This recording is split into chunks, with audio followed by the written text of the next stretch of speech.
Está grabándose. Bueno, vamos a ver este teórico que es bastante práctico, es instructivo, ¿sí? Para que ustedes puedan acceder a la normativa, entendiendo que esto es una herramienta. Nosotros vamos a ver la normativa de Córdoba, porque estamos acá en la Facu de Córdoba, y porque estamos trabajando sobre un terreno que está en la ciudad. Pero obviamente ustedes van a poder tomar esta herramienta y poder aplicarla a las distintas municipalidades o a los distintos entornos donde ustedes van a estar trabajando. ¿Qué vamos a ver en este teórico? El portal de la MUNI, ¿sí? La guía de trámites, el portal de desarrollo urbano, y dos ordenanzas particulares que tienen que ver con la ordenanza de aplicación, que es la 12483, que es la que vamos a aplicar en la segunda parte, en el segundo trabajo práctico, los mapas de planeamiento y la ordenanza, una pequeña parte esta, la ordenanza de código de edificación, que después la arquitecta Giordano va por ahí a explayarse un poquito más a la hora de poder armar el práctico. ¿Por qué es importante esto? Porque nosotros sabemos que todo lo que nosotros construyamos en el territorio de la ciudad de Córdoba no solamente está ordenado en relación a la localización dentro de la planta urbana como área central, área intermedia, área periférica, sino que además tiene ordenanzas que regulan la ocupación de ese suelo, cuánto puedo yo ocupar de terreno, por ejemplo, delimitando retiros, delimitando áreas de calles, circulaciones, plazas, ¿sí? Sino también actividades, ¿sí? Con la ordenanza 8133, que ya la habíamos visto, ¿sí? Entonces hoy vamos a ver cómo nosotros vamos a ocupar esos espacios que estamos diseñando del mano del loteo y cómo vamos a intervenir con arquitectura dentro de esos espacios. Tenemos acá la página de la MUNI, que van a ver que hay filminas que tienen distintos formatos porque cambia, en el último mes y medio cambió 3 veces la página de la MUNI, ven acá tienen, esta es la anterior, esta es la nueva. Vamos a la página de la MUNI y accedemos a la ciudad de servicios, ¿no? Dentro de la ciudad de servicios nos vamos a encontrar con el link, con varios links, que lo vimos en el teórico cuando vimos el acceso a la parte de catastro y planeamiento. Vamos a ir a desarrollo urbano. Dentro de desarrollo urbano todavía seguimos encontrando el área de planeamiento, ven que esta es otra filmina de otra época, y el área de obras privadas y uso del suelo. Dentro del planeamiento nosotros ya habíamos visto estas ordenanzas cuando entramos a la pestaña de catastro. ¿Se acuerdan cuando entramos a la pestaña de catastro y vamos a una parte que se llamaba mapas?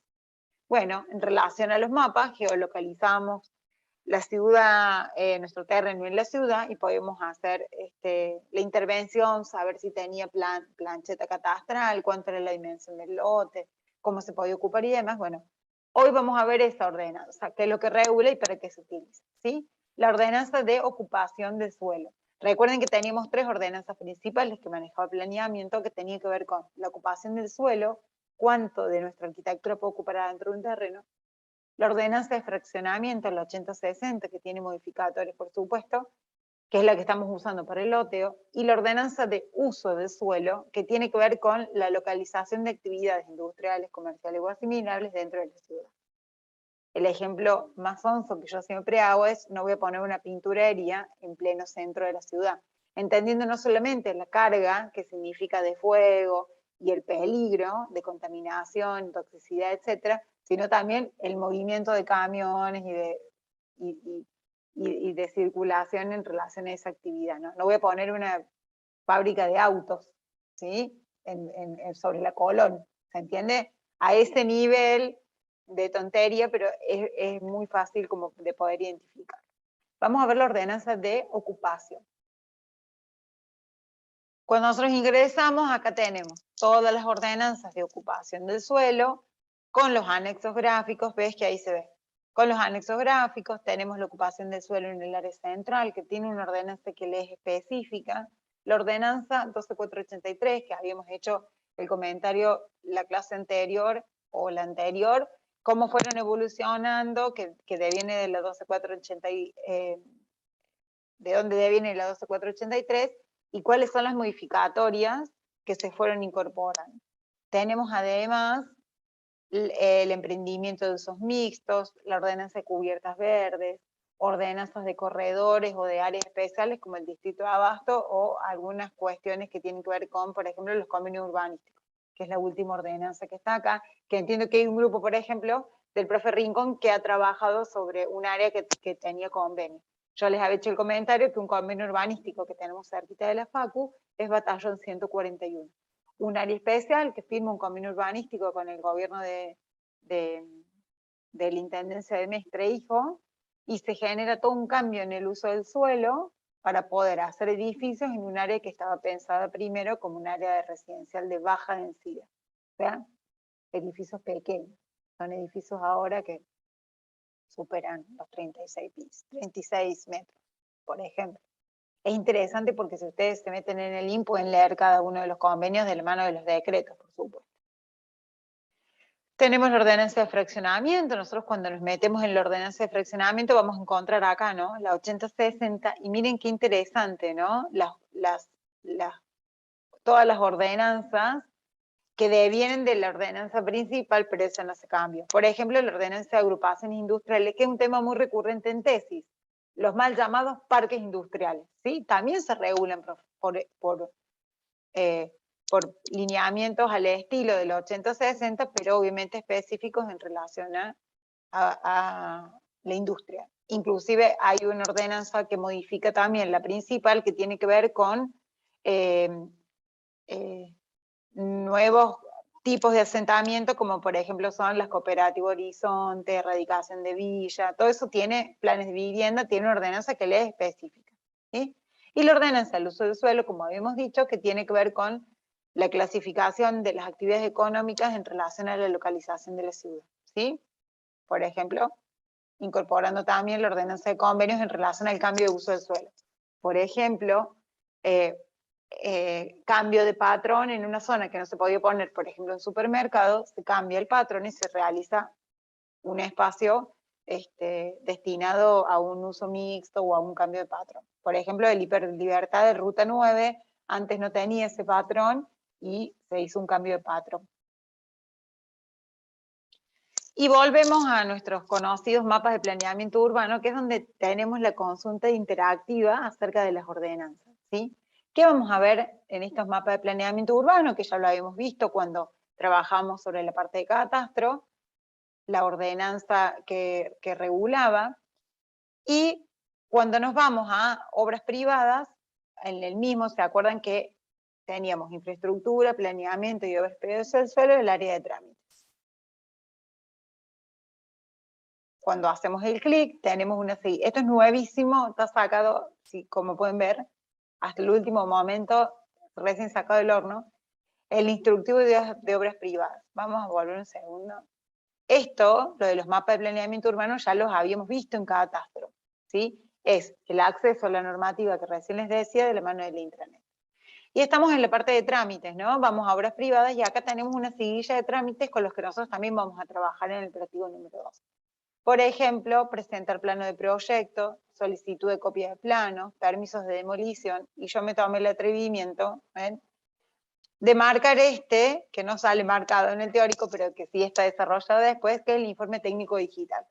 La municipalidad, a través de esta nueva plataforma, que se puede acceder con una contraseña, etcétera, que ahora se los voy a mostrar cómo se accede, ha incorporado los expedientes digitales o el trabajo digital por parte de los profesionales de arquitectura y ingeniería, con algunos bemoles y con algunos aciertos en relación a los tipos de presentación y también las demoras, que significaba antes un permiso de edificación y que ahora también significa demora, pero bueno, con una plataforma que pareciera ser un poco más amigable para las personas que no han hecho nunca trámites.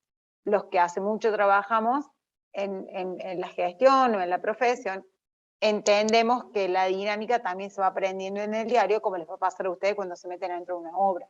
El día de mañana van a ver que la experiencia va a valer mucho más que un montón de libros acumulados, pero sin esos libros que hubiéramos acumulado, la experiencia no nos serviría de nada. Esta es un poco la mixtura, ¿no? Qué importante saber que hay una ordenanza que regula, que hay una gestión que se trabaja, que hay una forma de armar y documentar planos para poder presentar, que los vamos a ver la semana que viene, y cómo nosotros después lo podemos presentar. Entonces yo cuando me meto en el informe técnico digital, estoy haciendo un poco rápido, así no se hace tan larga la charla. Ven, ahí me salió marcado.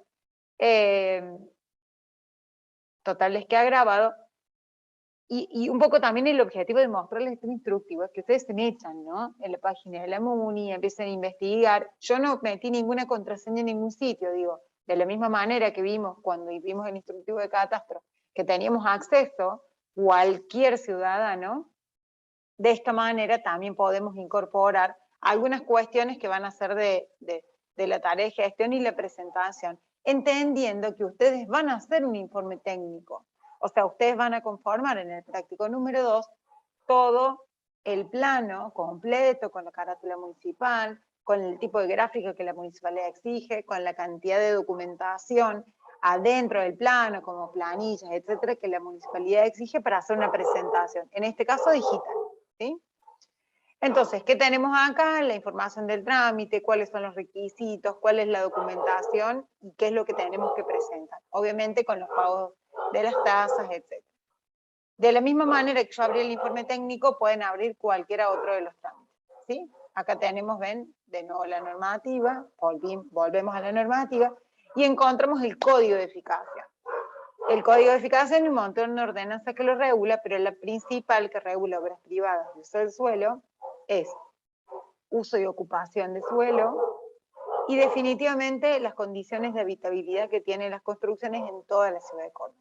Este tema, código de eficacia, lo vamos a ver con la arquitecta Giordano en un par de días, que tiene que ver con la aplicación específica de los artículos del código, pero sí es importante tener en cuenta que, como dice acá, el código de edificación es un compilado de un montón de ordenanzas que nacieron en el 95 y que se fueron incorporando, por eso se llama texto ordenado. El último texto ordenado del código de edificación es este que tenemos acá, ¿sí? ¿Por qué está bueno ingresar desde la página? Porque el texto ordenado incorpora todas las modificatorias que se fueron realizando en algunos de los elementos o de los artículos, que regula formas y cuestiones que tienen que ver con la habitabilidad. Bueno, la 12483, que también lo maneja obras privadas, ¿sí? Que modifica la ordenanza 8256, que habíamos incorporado eso en el teórico de catastro. A ver, yo entiendo que por ahí son muchos números, pero van a ver que las ordenanzas que vamos a utilizar este año son 4. Entonces, es importante identificar para qué uso la ordenanza 12483, qué me significa utilizar a mí la ordenanza 8060, que es la ordenanza de fraccionamiento, la 8133 que regula, ¿sí? Son preguntas de parcial.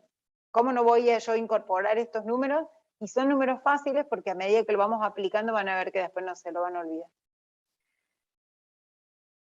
Volvemos acá al link de planeamiento, habíamos visto ya esta pantalla, la ordenanza de estas 3 que les había mencionado, y los planos de intranet, y vamos a tenernos acá en el plano de la ordenanza 12483, que es la ordenanza de ocupación. ¿Qué dice esta ordenanza? Que se define, como lo habíamos visto también anteriormente, con una letra y un número, siempre, o letra y número, siempre. Recuerden que la 8133 tenía números romanos y letras, y la ordenanza de subdivisión o de fraccionamiento tenía números, solo números. Por eso cuando ustedes vean este así, todo como combinadito, se van a dar cuenta que es la ordenanza de ocupación. ¿De qué habla la ordenanza de ocupación? Habla de algunas definiciones y términos técnicos, ¿sí? Habla de algunas cuestiones generales de cada una de las ordenanzas. Miren aquí los números de ordenanza, como el C1, el C4, el APH2, la zona E, ¿sí? Las zonas que son de área intermedia, que son la F5, la zona K, la zona L, que son industrial, la zona N, o N1, que son industrial rural, ¿sí? Seguramente estos números los han visto en el estudio de sitio cuando hicieron del loteo. La mayoría de los loteos y donde están ubicados seguramente tienen zona L, zona K, zona M u N, porque eran áreas que estaban súper alejadas, ¿sí?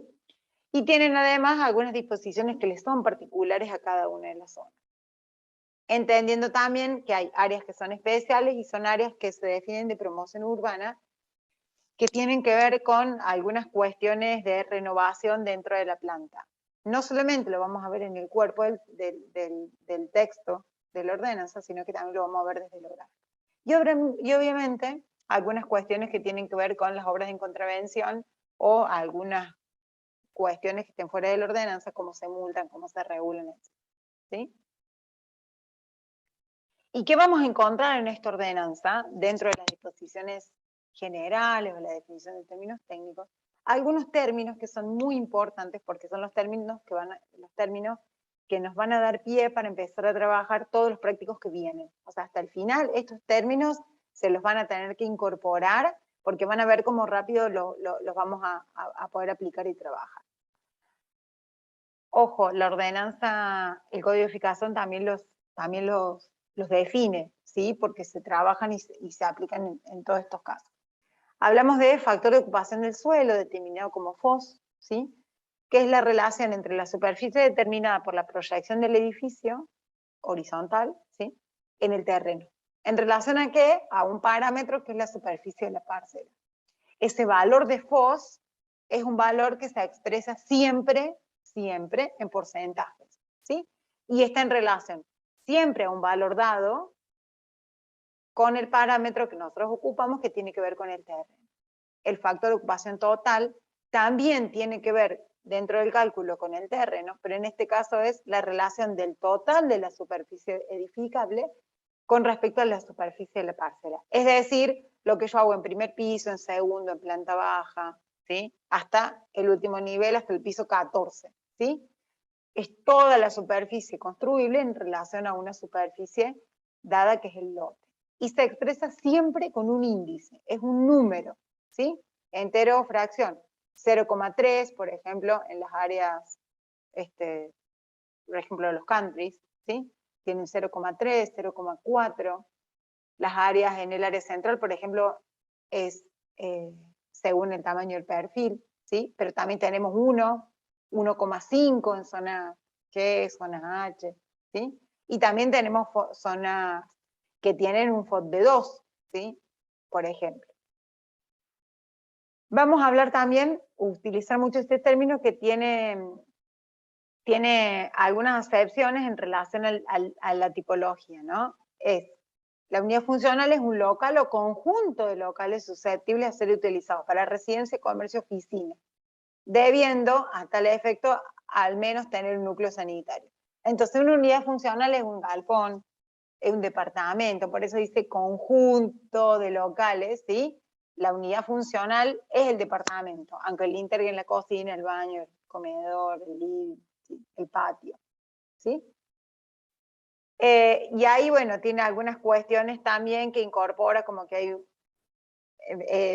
equipamientos o lugares como de uso comercial, un taller, consultorio, etcétera, que pueden estar incorporados o no a ese espacio habitacional, ¿sí? Esta casa. Define la vivienda individual y habla de que la vivienda individual, pareciera como medio sonso entender el concepto, pero habla de que es una unidad habitacional con suelo propio, con estructura propio, que tiene espacios independientes y que es privativa solamente para su unidad, ¿sí? Es de uno, ¿sí? Y acá incorporamos además este término de la vivienda individual agrupada, que es diferente de la vivienda colectiva. Son viviendas de uso múltiple, no son viviendas de uso individual, pero tenemos dos excepciones. La vivienda individual agrupada, que es un conjunto de edificaciones que están compuestas por más de una unidad funcional, por eso es importante entender qué es la unidad funcional, pero que comparten algunos elementos como espacio de cochera, el suelo, ¿sí? Algún espacio común, ¿sí? Como por ejemplo una pared, ¿sí? La vivienda individual agrupada, por ejemplo, es un dúplex, ¿sí? Un dúplex se puede considerar una vivienda individual agrupada, ¿sí? Cada uno tiene individualidad de los espacios, pero comparte algún elemento con el vecino o con la otra unidad funcional. En cambio, la vivienda colectiva, que también es una vivienda múltiple, es una edificación, un grupo de edificaciones que comparten no solamente una parte, sino que espacios comunes de uso. Por ejemplo, un palier, ¿sí? Pueden estar superpuestas de manera parcial o de manera total, pero por ejemplo comparten un palier, comparten un quincho, comparten áreas como un ascensor, como una caja de escalera, ¿sí? Esta es la principal diferencia. Nosotros vamos a hacer en relación al desarrollo de los prácticos una vivienda individual y un conjunto de viviendas colectivas, ¿sí? Una individual y una multivivienda, ¿sí? En este caso vamos a aplicar la vivienda colectiva, un conjunto habitacional, pero de vivienda colectiva. ¿Por qué es importante la salvedad? Porque en base al tipo de vivienda o al tipo de local, la ordenanza aplica, ¿sí? No es igual para cada uno de estos tipos de viviendas. Y vamos a hablar un poco de cualquiera de las zonas, ¿no? ¿Qué me regulan estas zonas? Todas con letra y número, como les decía. La zona se va a regir por 4 parámetros, 5, dependiendo también si es perfil, si es zona del uso del suelo. En este caso, algunas disposiciones particulares de las zonas del área intermedia, que son las áreas que vamos a usar nosotros en el práctico 2, 3, 4 y 5, habla del carácter urbanístico, habla de las áreas y los límites de zonificación y define factor de ocupación del suelo, define FOT, define altura máxima de edificación en relación a si está entre medianeras o si tiene perímetro libre. Se entiende cómo nosotros vamos a ir incorporando esto en relación a la tipología. Si yo tengo entre medianeras es porque esta es una vivienda individual, ¿sí? Entonces vamos a laburar después también con retiro en relación a medianeras porque vamos a tener una vivienda colectiva, ¿sí? Y los retiros de edificación que se regulan, por supuesto, en relación a los anchos de los lotes, pero también se regulan en relación a las zonas, ¿sí? El número máximo de unidades de vivienda por parcela, ¿qué es una unidad funcional? Bueno, lo definimos recién, ¿sí? Y también las cuestiones que tienen que ver con los planes relativos a vivienda en relación a planes hasta cierta cantidad de viviendas, planes mayor de esa cantidad de vivienda, y algunas disposiciones en relación a la vivienda individual agrupada, como las comentamos recién, y también disposiciones con respecto a las viviendas colectivas. O sea, por eso es muy importante identificar la tipología, ¿sí? Nosotros en el practicado vamos a hacer vivienda individual, ¿sí? Tienen el programa, tienen, incluso ustedes, dentro del anexo 1, tienen la zona del uso del suelo con la que vamos a trabajar. Sería interesante que para la próxima semana, que vamos a dar el inicio formal del práctico del día lunes, el práctico número 2, vamos a retomar algunas consideraciones y vamos a tener en cuenta estas cuestiones de la zona. Y me parecía importante incorporar esto como una de las últimas filminas, traté de hacer muy rápido para que también lo podamos tener grabado y volver a hacer la lectura, ¿sí? Que Obras Privadas ha cambiado todo su sistema de presentación y de los instructivos para poder hacer autorizaciones de construcciones y de obras en la ciudad de Córdoba, pero también incorpora no solamente la parte normativa, el instructivo en relación a los trámites, sino que también incorpora el instructivo, que si yo hago un clic ahí, me aparece el instructivo para cargar el trámite en forma virtual de la mano de obras privadas. Esto de verdad, el 1 de abril se hizo efectivo, es muy nuevito, entonces todos los profesionales estamos trabajando de la mejor manera como podemos con esta cuestión de lo virtual. Tenemos entonces el instructivo, ¿sí? El paso a paso. ¿Qué es importante para incorporar el instructivo? Que nosotros ven acá, tenemos donde, es medio como mis teóricos, ¿ven? Donde podemos ingresar a hacernos el usuario de BEDI, y dependiendo también de una información importante, porque las personas que no son profesionales de la arquitectura y la ingeniería en relación al tipo de perfil de CIDI, nivel 2, nivel 1, nivel 3, etcétera, van a poder acceder a algunas o a algunas otras herramientas.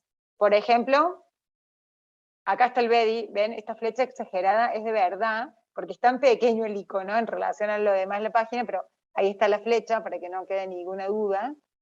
Yo ingreso al BEDI, ¿sí? A través de pongo a ingresar a BEDI, a través de mi plataforma de Ciudadano Digital. Yo como profesional de la arquitectura y en relación al nivel que tengo, me aparecen toda esta cantidad de información, ¿no? El turnero digital, las consultas de expedientes, el digiesto, ¿se acuerdan que lo habíamos visto en Catastro, cómo encontró una ordenanza? Y acá tenemos, que se me coartó ahí, ordenanzas, arquitectura, la plataforma de arquitectura de obras privadas digital, acá abajo. No sé si se ve. Se ve mi cursor, pero bueno, ahí está. Se entra con el ciudadano digital, ¿sí? Y acá, por ejemplo, les estoy mostrando, debería haber tapado la designación, pero no pasa nada.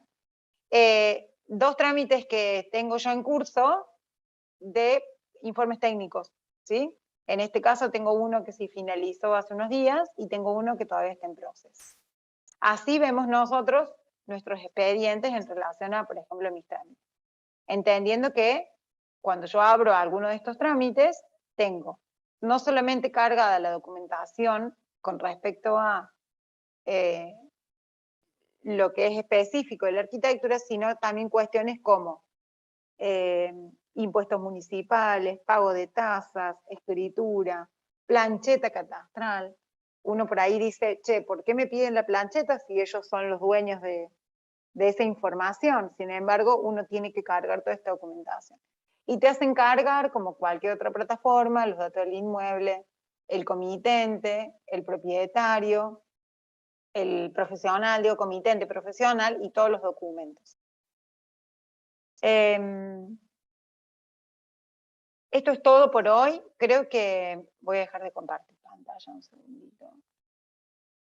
En relación a la ordenanza, ¿no? Ya van a ver que la semana que viene vamos a empezar a incorporar estos números y estas cuestiones sueltas, particularmente al práctico número 2. Y también es importante tener en cuenta estas cuestiones porque son de términos y algunas consideraciones que lo tienen en el apunte, porque son términos que vamos a empezar a incorporar como una cuestión cotidiana, entonces está bueno que por ahí lo puedan tener a mano y lo pueden seguir repasando de las manos de los PDF, de la mano de los anexos, ¿sí? Voy a suspender el video.